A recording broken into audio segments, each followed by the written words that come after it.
KGF Chacha ಕಳನಟ Harish Roy ಅವರು ಇನ್ನಿಲ್ಲ. So ಅವರಿಗೆ ಚಿಕಿತ್ಸೆ ನೀಡಿದಂಥ ವೈದ್ಯರು, ಕಿದ್ವಾಯ್ ಹಾಸ್ಪಿಟಲ್ನ ವೈದ್ಯರು ಡಾಕ್ಟರ್ ಸುರೇಶ್ ಬಾಬು ಅವರು ನಮ್ಮ ಜೊತೆ ಇದ್ದಾರೆ. ಅವ್ರನ್ನ ಮಾತನಾಡ್ಸೋಣ, ಏನು ಹೇಳ್ತಾರೆ ಅಂತ.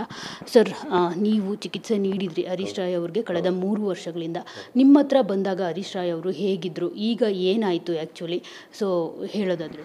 ಸೊ 3 ವರ್ಷದ ಮುಂಚೆ ಅವರು ಹರೀಶ್ ರಾಯ್ ಅವರು ಬಂದಾಗ ಅವ್ರಿಗೆ ಥೈರಾಯ್ಡ್ ಕ್ಯಾನ್ಸರ್ ಆಗಿತ್ತು. ನನ್ನ ಬಳಿ ಬಂದಾಗ ಅದು ಆಲ್ರೆಡಿ ಲಂಗಿಗೆ ಸ್ಪ್ರೆಡ್ ಆಗಿತ್ತು. ಸೊ ಅಂದರೆ ಅದು ಕೊನೆ ಹಂತದಲ್ಲಿ ಫೈನಲ್ ಸ್ಟೇಜ್ ಅಂತ ನಾವು ಕರಿತೀವಿ, ಅದರಲ್ಲಿತ್ತು.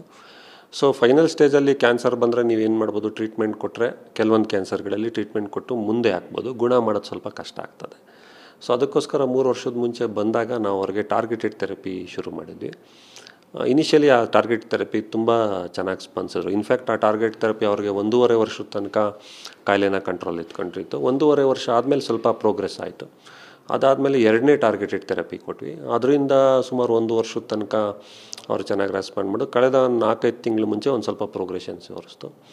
ಅದಾದಮೇಲೆ ಇಮ್ಯುನೋಥೆರಪಿ ಅಂತ ಇನ್ನೊಂದು ಇಂಜೆಕ್ಷನ್ ಬರುತ್ತೆ, ಅದನ್ನು ಟ್ರೈ ಮಾಡೋದು ಬಿಟ್ಟು ದುರದೃಷ್ಟವಶಾತ್ ಇಮ್ಯುನೋಥೆರಪಿಗೆ ಅವ್ರು ಅಷ್ಟು ಚೆನ್ನಾಗಿ ಸ್ಪಂದಿಸಲಿಲ್ಲ. ಥೈರಾಯ್ಡ್ಗಿದ್ದಂಥ ಎಲ್ಲ ಆಪ್ಷನ್ಸು ಆಲ್ಮೋಸ್ಟ್ ನಾವು ಎಕ್ಸಾಸ್ಟ್ ಮಾಡ್ಕೊಂಡಿದ್ವಿ. ಸೊ ಕಳೆದ 1 ತಿಂಗಳಿಂದ ಅವ್ರ ಆರೋಗ್ಯ ಸ್ವಲ್ಪ ಡಿಟ್ಯೂರೇಷನ್ ಆಗಿ ಇವತ್ತು ಅವರು ಬೆಳಗ್ಗೆ ಸುಮಾರು 10:30ಗೆ ನಮ್ಮನ್ನಾಗಲಿದ್ದಾರೆ.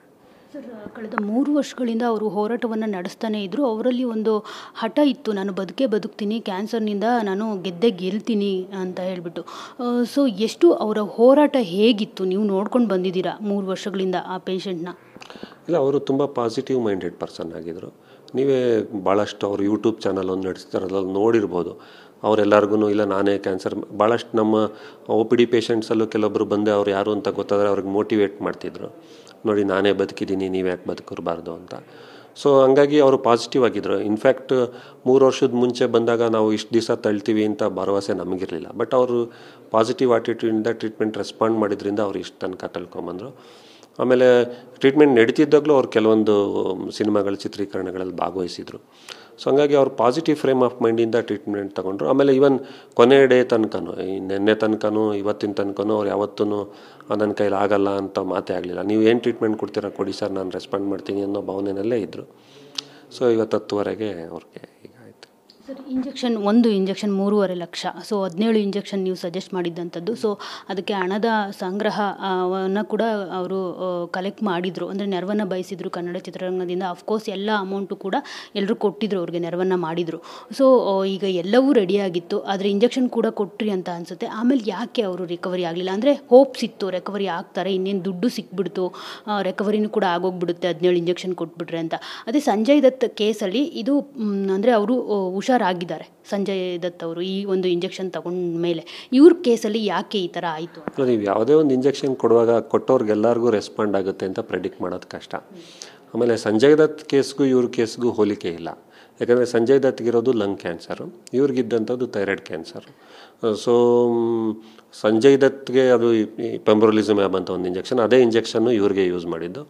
ಫಸ್ಟ್ 3 ಇಂಜೆಕ್ಷನ್ಸ್ ಕೊಟ್ವಿ. ಬಟ್ ನೀವು ಹಾಗೆ ನೋಡಿದ್ರೆ ಇವರು ಫಸ್ಟ್ ಟಾರ್ಗೆಟೆಡ್ ಥೆರಪಿಗೆ ರೆಸ್ಪಾಂಡ್ ಮಾಡಿದ್ದೂ ಒಂದು ಮೆರಾಕಲ್ಲೇ. ಯಾಕಂದರೆ ಫೈನಲ್ ಸ್ಟೇಜಲ್ಲಿ ಕ್ಯಾನ್ಸರ್ ಇರ್ತಾವಂಥ ಒಬ್ಬ ಮನುಷ್ಯ 3 ವರ್ಷ ತಳ್ಕೊಂಬರೋದು ಒಂದು ದೊಡ್ಡ ಇದೆ. ಬಟ್ ಅನ್ಫಾರ್ಚುನೇಟ್ಲಿ ಇವಾಗ ನೀವು ಯಾವುದೇ ಒಂದು ಇಂಜೆಕ್ಷನ್ ಕೊಡಬೇಕಾದ್ರೆ ರೆಸ್ಪಾನ್ಸ್ ನೀವು 60-70% ಭಾಗ ಅಂದ್ಕೊಂಡ್ರೆ ಇನ್ನೂ 30-40% ಭಾಗ ರೆಸ್ಪಾಂಡ್ ಮಾಡಲ್ಲ. ಸೊ ದುರದೃಷ್ಟವಾಗಿ ಇವ್ರಿಗೆ ಇಂಜೆಕ್ಷನ್ನು ಅಷ್ಟು ವರ್ಕ್ ಮಾಡಲಿಲ್ಲ ಅಂತ ಭಾವಿಸ್ತೇನೆ. ಸರ್, ನೀವು ರೌಂಡ್ಸ್ ಹೋಗ್ತಾ ಇದ್ರಾ ಪ್ರತಿದಿನ? ಏನಾದರೂ ಹೇಳ್ತಿದ್ರಾ ಅವರು? ಇವತ್ತು ಮಾರ್ನಿಂಗ್ ಏನಾದರೂ ಹೋಗಿದ್ರಾ ಅವ್ರ ಕಂಡೀಷನ್ ಕ್ರಿಟಿಕಲ್ ಅಂತ ಗೊತ್ತಾದ ಮೇಲೆ? ಸೊ ಏನಾದರೂ ಹೇಳಿದ್ರಾ? ಅವ್ರ ಮಗನಿಗೇನೋ ನೆನ್ನೆ ಆಕ್ಸಿಜನಲ್ಲಿ ಇದ್ರೂ ತೆಗೆದುಬಿಟ್ಟು ನೀನು ಕ್ರಿಕೆಟ್ ಪ್ಲೇಯರ್ ಆಗಬೇಕು ಅಂತ ಹೇಳಿದ್ರಂತೆ. ಸೊ ನಿಮ್ಮ ಹತ್ರ ಏನಾದರೂ ಹೇಳ್ಕೊಂಡ್ರಾ ಸರ್ ಇನ್ನಿರಲ್ಲ ನಾನು, ಆ ಥರದ್ದು ಏನಾದರೂ ಅವ್ರ ದುಃಖವನ್ನು ಇಲ್ಲ, ನಾನು ಇರಲ್ಲ ಅನ್ನೋ ಭಾವನೆ ಅವ್ರಿಗೆ ಯಾವತ್ತೂ ಬಂದಿರಲಿಲ್ಲ. ನೆನ್ನೆ ಬೆಳಗ್ಗೆ ನನ್ನನ್ನು ಮಾತಾಡಿಸಿದ್ರು. ಇವತ್ತು ಅವರು ತುಂಬ ಸಿಕ್ಕಾಗಿದ್ದರು, ಆಕ್ಸಿಜನ್ ಮೇಲಿದ್ದರು. ನಾನೇ ಎಬ್ಬರಿಸಿ ಮಾತಾಡಿಸ್ಲಿಕ್ಕೆ ಹೋಗಲಿಲ್ಲ. ಸೊ ಅವರು ಪಾಸಿಟಿವ್ ಆಗಿದ್ದರು. ಅವರೇನೆಂದರೆ ಇಲ್ಲ ನಾನು ಇನ್ನೂ ಬದುಕ್ತೀನಿ, ಇನ್ನೂ ಸಿನಿಮಾಗಳು ಮಾಡಬೇಕು ಅನ್ನೋ ಆಸೆಯಲ್ಲಿದ್ದರು. ಆಮೇಲೆ ಭಾಳಷ್ಟು ಜನ ಅವ್ರ ಹಿತೈಷಿಗಳು ಚಿತ್ರರಂಗದವರೆಲ್ಲ ಅವ್ರಿಗೆ ಮಾತಾಡಿಸಿದ್ರು. ಅವ್ರಿಗೆ ಇನ್ನೂ ಸಿನಿಮಾಗಳಲ್ಲಿ ಮಾಡಬೇಕು, ಇನ್ನೂ ಎತ್ತರಕ್ಕೆ ಇನ್ನೂ ಹೆಸರು ಮಾಡಬೇಕು ಅನ್ನೋ ಆಸೆ ಇತ್ತು. ಅದನ್ನು ಅವರು ಭಾಳ ಸತಿ ಹೇಳ್ಕೊಂಡಿದ್ರು. ಇನ್ನೂ ಅವಕಾಶ ಸಿಕ್ಕರೆ ಮುಂದೆ KGF ಏನಾದರೂ ಆದರೆ ಅದರಲ್ಲೂ ನಟಿಸ್ಬೇಕು ಅನ್ನೋ ಒಂದು ಆಸೆ ಅವ್ರಿಗಿತ್ತು. ಸುಮಾರು ಜನ ಚಿತ್ರರಂಗದವ್ರು ಬಂದು, ನಾನು ಇಂಡಿವಿಜುವಲ್ ಆಗಿ ಅಂತ ಹೇಳಲ್ಲ, ಬಟ್ ಅವರು ಸಿನಿಮಾ ರಂಗದವರು ಎಲ್ಲ ಥರದ ಸಹಾಯನೂ ಮಾಡಿದ್ದಾರೆ. ಸುಮಾರು ಜನ ಬಂದು ನೋಡಿದ್ದಾರೆ, ಮಾತಾಡಿದ್ದಾರೆ. ಸೊ ಹಂಗಾಗಿ ಭಾಳ ಜನ ಅವ್ರನ್ನ ವಿಸಿಟ್ ಮಾಡಿದರು. ಭಾಳ ಜನ ಫೋನ್ ಮಾಡಿದ್ದಾರೆ. ಅವ್ರ ಬಗ್ಗೆ ವಿಚಾರ ಮಾಡಿಕೊಂಡು ಇದ್ದಾರೆ, ಸಹಾಯಗಳನ್ನು ಮಾಡಿದ್ದಾರೆ. ಸೊ ಹಂಗಾಗಿ ಅವ್ರಿಗೆ ಚಿತ್ರರಂಗದ ಸಪೋರ್ಟ್ ಚೆನ್ನಾಗಿತ್ತು ತುಂಬ. ದೇರ್ ಈಸ್ ನೋ ಚಾನ್ಸ್ ಅಂತ ಗೊತ್ತಾಗಿದ್ದು ನಿಮಗೆ ಯಾವಾಗ ಅವ್ರ ವಿಷಯದಲ್ಲಿ? ಅಲ್ಲ, ದೇರ್ ಇಸ್ ನೋ ಚಾನ್ಸ್ ಅಂತ ಡೇ ಒನ್ನೇ ಗೊತ್ತಿತ್ತು. ಯಾಕಂದರೆ ಅದು ಫೈನಲ್ ಸ್ಟೇಜಲ್ಲಿ ನೀವು ಗುಣ ಮಾಡೋಕ್ಕಾಗಲ್ಲ.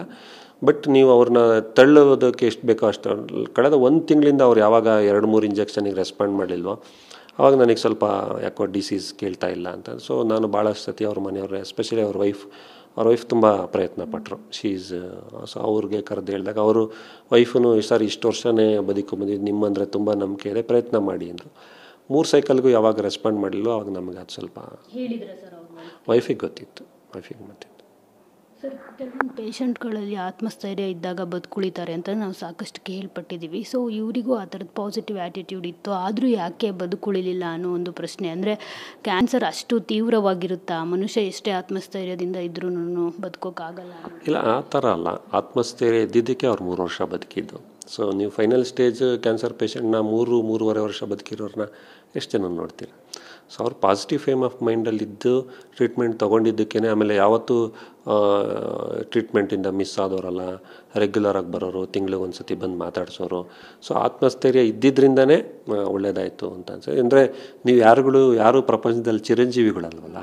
ಸೊ ಅದನ್ನು ನಾವು ಒಂದು ಸತಿ ಅಕ್ಸೆಪ್ಟ್ ಮಾಡಬೇಕಾಗ್ತದೆ. ಬಟ್ ಪಾಸಿಟಿವ್ ಮೈಂಡಿಂದನೇ ಇಷ್ಟು ದಿವಸ ಅವರು ರೆಸ್ಪಾಂಡ್ ಮಾಡಿದ್ರು ಅಂತ ನಾನು ಭಾವಿಸ್ತೀನಿ.